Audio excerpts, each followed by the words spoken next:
I've always been afraid of being called a crazy cat lady. So we've got 3 cats, 2 dogs, 3 chickens, and 2 fish.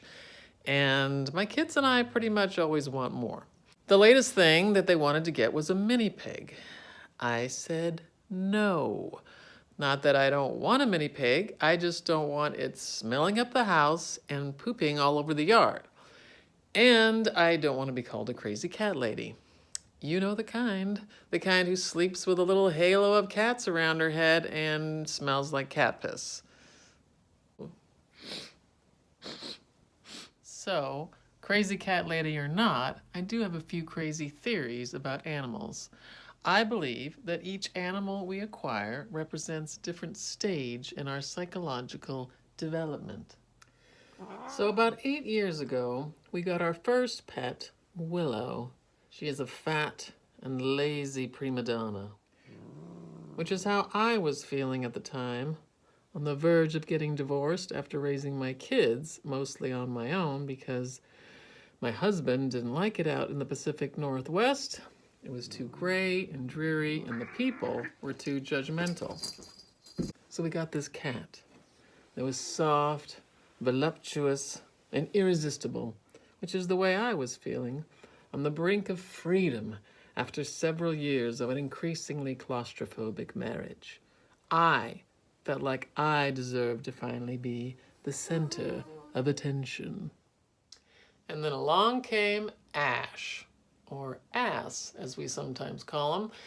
He was a stray cat who walked onto the property as if he owned the place. At first, we had to keep him in the treehouse because we didn't know what Willow would think of him. And he has no tail. Kind of like me. And he's also hypervigilant, which is the way I was when I was going through the divorce. Every move I made felt like I was going to step on a landmine.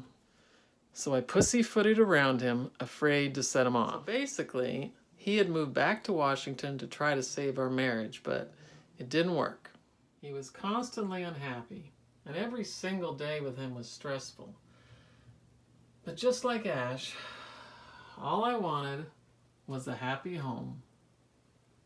And then the day came when my marriage did end, but that's when Gizmo walked in.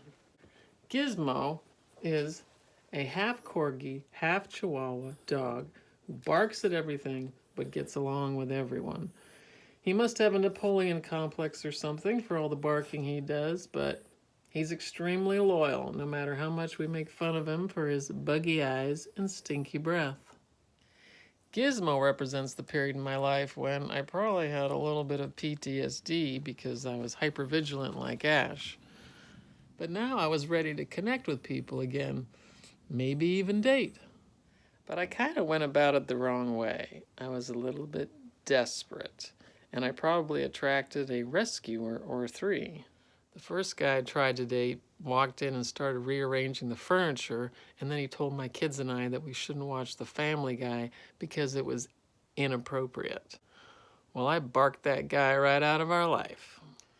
And then along came Daisy. She is a mutt filled with love for the world. She's a border collie, coonhound, lab, and German shepherd mix. A beautiful, sweet girl. She can get a little bit neurotic at the dog park. But then once she's, gone around and sniffed some butt and burned some energy off, she gets along with everyone, which is kind of like me.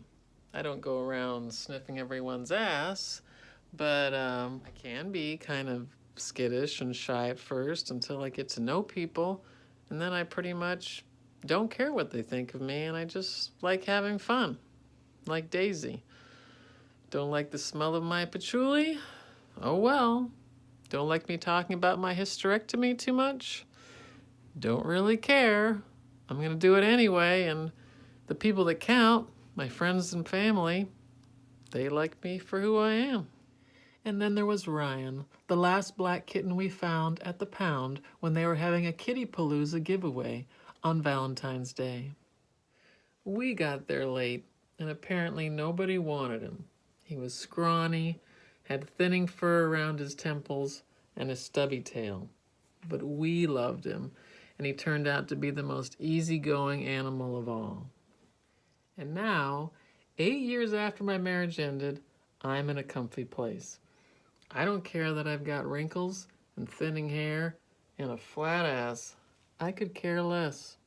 So I may be getting fatter like Willow, and I may still be a little bit defensive like Ash. My breath is probably as stinky as Gizmo's, and I still may be a little bit sensitive like Daisy, but I'm trying to be more and more like Ryan. Proud of my weirdness, my scrawniness, my receding hairline, because I can go around loving everybody, but if I can't love myself, then what's the point?